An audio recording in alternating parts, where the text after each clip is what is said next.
Well, we're pleased to have Cheng Yao Fan. She's a founder of Pi Network. Cheng Yao, thank you so much for joining us today. Thank you for having me. I want to begin and just ask you, what is it about Pi Network, if you had to explain it to a novice, that makes it so unique and advantageous for crypto investors? Oh, first of all, our target audience is not necessarily investors. Pi is a utility token. We're targeting actually everyday people. Actually, one of the mission of Pi is making cryptocurrency and blockchain technology as accessible as possible. And accessibility includes that how can we minimize the barrier to entry. Barrier to entry includes financial barrier to entry, which is referring to the investment part. That's part of the reason why Bitcoin is hard to enter later, because it's so high, it requires a lot of money to enter for many ordinary people. Another aspect of barrier is technical barrier. That's why we make it easy to mine, and we make it most accessible in current day through a phone. Great. So as I understand it, the Pi coin can only be mined on the Pi network. So why would I want to mine that coin instead of just the Bitcoin, which is, the one that everybody, and their mother wants to be in? Well, to follow from my last answer, basically the two reasons. One is it's free. Everyone, as long as you are willing to make contribution to this network and ecosystem, can participate. Second thing is easily done. You don't necessarily require some knowledge about computer science in order to set up a node, understanding the consensus algorithm in order to mine like Bitcoin. And you also don't need to spend a lot of money for your electricity to run Bitcoin node. So that's why it's easier to mine. I want to come back to that point about energy because it's a very interesting one. Talk to me a little bit about the utility of the token. So if I mine it, what's the benefit to me as a user and a miner? So the vision of Pi is to actually building an ecosystem that is having different kinds of goods and services that are available to be purchased in Pi. And what type of goods and services? It's not just like the goods is not just the investment, the product. The goods are just like the Web2 type of goods and services, meaning that it helps you bring you convenience or fulfill a need of yours that is outside of this, lens of investment. It's literally for practical benefits than just a return, understanding of a return. Gotcha. It makes sense. It makes sense. Have you raised any funding, and how do you make money? We, as you know, the Pi network is free to mine. So in terms of the token side, we decided to give 80% of our supply for free to mine by everyone, and the 20% is goes to the core team. And out of all the coins, we have never sold any coin. Probably this is one of our effort to make it as compliant as possible. We have never run any ICO. We have never sold any token. To support the business, we are running it just like any other Silicon Valley tech startup, that we raise some funds on equity to support the operation of the company. Gotcha. I want to go back to your point about energy, because last week, New York lawmakers passed a bill to ban for 2 years certain kinds of Bitcoin mining that uses energy sources that are bad for the environment. It's now waiting a final signature from the governor of New York. A lot of folks are looking at that story as kind of a barometer of what might happen, in the rest of the country by other states. Do you think that's a good move, and how do you think that affects Pi Network, especially your point earlier about lower energy usage? Well, its impact on Pi Network is, I guess, it's not necessarily directly impacting us because we're completely using a different type of consensus algorithm that is different from proof of work. We're using, a federated Byzantine agreement, by which I mean it's relying on a trust graph instead of energy. So this consensus algorithm relying on a trust graph to dynamically form quorums, which is a subset of the nodes. And inside the quorum, nodes are sending messages to each other in regard to whether they think this transaction is true or fraudulent. And then this consensus algorithm can reach finality of making a decision, okay, to make that determination for the determination for the network and write it on the ledger. So based on what I described, it's relying on a trust graph, which is why what all these mobile phone users are contributing to, and that's why they're mining, the mobile miners. And then relying on that, the nodes are making decisions by transacting, messaging each other about their agreement or disagreement. By saying that, you can understand that any laptop today are able to be online and being able to message each other on the internet. So that's why by nature, this algorithm doesn't necessarily rely on energy. And that is the fundamental reason why Pi Network is not consuming a lot of energy like the classic proof of work consensus algorithm. Understood. Final question, Pi Network has a huge following worldwide. To what do you attribute your success, and what is needed to further amplify the presence of Pi Network in the United States? Well, we are actually, because I guess our headquarters, the big part of our team are actually located in US. US is actually one of the biggest community of Pi Network. However, Pi Network is a world project. Actually, we have over 230 countries distributed users from pioneers from all over these countries, almost every region of the world now.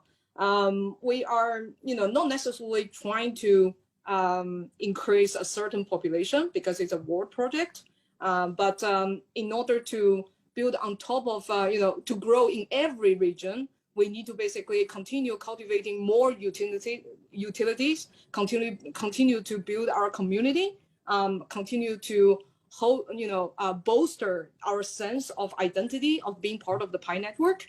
And it's from the bottom layer, the blockchain layer, the social structure layer, the cultural layer, all three layers as a full stack of building a full vibrant ecosystem of Pi Network. What a fascinating company that you've built, and we thank you for sharing some of the insights with us on what you're working on, how it works, and your thoughts on its future growth. Shengyu Fan, we thank you so much for taking the time and joining us today. Thank you. Thank you. Well, we're pleased to have with us this afternoon Nicholas Kokolas. He is the founder of Pi Network. Nicholas, welcome to our program. Thank you very much for having me. I'd like to begin with, kind of your thought as to what is it about Pi Network, if you had to explain it to a novice, that makes it unique and advantageous for crypto investors, crypto miners. What do you think about it? Thanks for this question, Dorian. So Pi is really accessible to everyone out there. People can mine it by themselves using their mobile phones. So as long as you have a mobile device, you can participate. And then once you have mined it, and eventually, especially when we migrate everyone to the mainnet, which we can talk about it later, then you can use that currency to perform various activities on the network, which we call utilities. So Pi applications and other things. And the beauty of this is that even people who wouldn't be able to participate in this process, imagine someone in a country that they wouldn't have a bank account, or they wouldn't be able to, how do you acquire a Bitcoin, for example, if you don't have a bank account or if you have no way to enter? So anyone can actually enter. And then once they enter, they are able to participate in those activities. They are able to pay Pi to ask another pioneer for some type of labor, for example. You can buy goods and services, or you can even get paid for services that you provide for others. Great, that's great, and that's nice insight that you give us there on how it works. So, what does it mean for the future of mining and crypto mining to have the ability to do this right in the palm of your hands? We think about the stories that are out there in these data centers that are just using so much electricity and energy, and it's so heavy. But you guys really revolutionized how people can mine. What does that mean now for the future of mining? Yeah, I think this is the way to go, because if you think about it, Bitcoin proved to the world that it is possible to have digital currency, and it works. So the first time that it was implemented, it had to be with the way it was to be succeeded. So to succeed, it needed to have servers, it needed to be what it is. No matter how we started, now the world operates mobile. We are living in 2000, it's not 2009 anymore, it's 2022, and we're going to the future. So more and more people have exclusively mobile phones and they don't have computers, or they're using their iPads and their mobile devices rather than. So if you were by saying that you have to exclude all those people from the process, then you're already making something very restrictive. So I think that it is the future, and I believe that even all blockchains are thinking towards that direction. Great, great. Have you raised funding, and how do you guys make money? Yeah, one important thing to know about Pi is that we avoided from the very beginning, and the easy way of making money by selling the coin through those ICOs that happened in the crypto space. So Pi has never raised any, has never sold any coins for many years now. We've been operating for 3.5 years. And this is an important aspect. We actually feel this is more natural, because usually for companies, they may be operating and creating utility and creating their business for several years before they can go on an IPO, and then all of a sudden having this unnatural early influx of cash can create unnatural results as well, with what we have seen in happening with other news lately that have been communicated. And in terms of Pi, we bootstrapped as much as we could, and eventually raised some money as part of a traditional Silicon Valley startup from private investors. Got you. So where do you want to take the company? What's ahead on the road of development, and what users can see in terms of the experience, in the next year to 18 months, let's say? Well, the goal is to have a very useful, widely accessible cryptocurrency that can allow a lot of people to be able to take advantage of the new utilities of blockchain. And by that, I mean, there is a lot of innovation that happens with smart money. So once money can have, some people call it smart contracts. There's multiple ways to think about it, but it's the first time in the world where you can have things like micro escrows or micro payments or other things that essentially creating a new era of possibilities in the world. So Pi is combining those facilities along with a large network of people participating to create something useful for the world. Specifically, that's for the longer term, as you said, a year and a half and beyond. In the meantime, from now until then, what's important is that we are currently in the process of completing KYC for the members of the network. So Pi is going to have millions of people who are crypto ready and KYC, then real people, real accounts on it. So we are currently in the process of doing this, and the goal is that once we have a large number of people who have initially KYC'd, to migrate their balances into their mainnet so that they can start exploring and using the currency. Got you. Final question. We've just seen really an implosion in the cryptocurrency market, as we've seen in the regular, equity markets. Are you concerned about what you're seeing just broadly in the crypto space? And actually, is it good? Is it clearing out kind of the bad apples in the industry that and then allowing it to kind of move forward in a better place? What are your thoughts on that?